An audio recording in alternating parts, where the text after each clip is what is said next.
ตาถึงเฮาเกิดมาบ่ดีปานใดก็อาจจะเคยล้มลงแต่คงยังยืนขึ้นไหว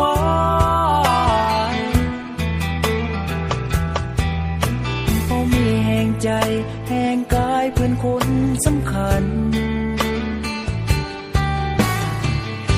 ฟังเหมือนผู้หญิงที่เอ่ยออกไป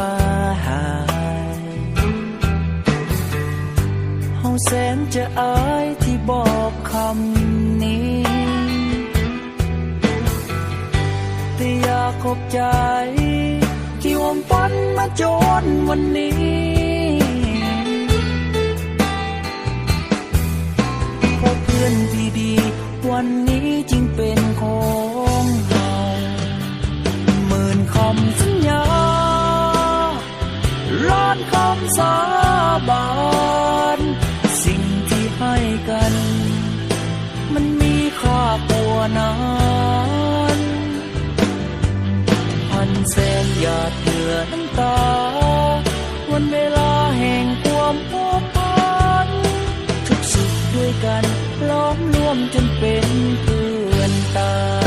ยก็อาจจะมีวันต้องจากกันแต่ภายในใจของคนคนนี้ยังอาจจะหลงลืมเลือนความดีของเพื่อนคนนี้แต่หูอยู่ติศาสตร์นี้คงบ่มีวัน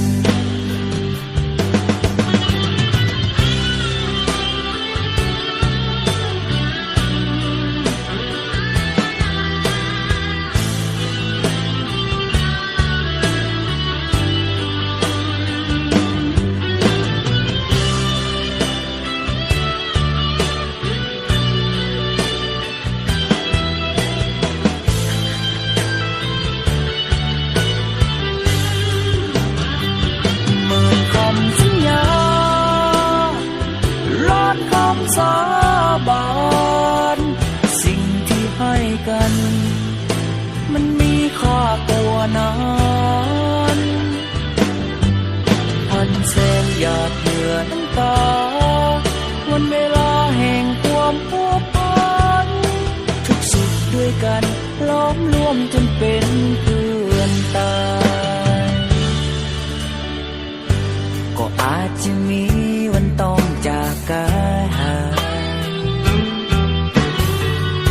แต่ภายในใจของคนคนนี้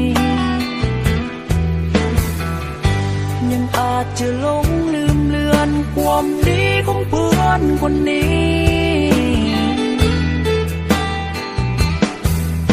แต่หูอยู่ติศาสตร์นี้คงบอก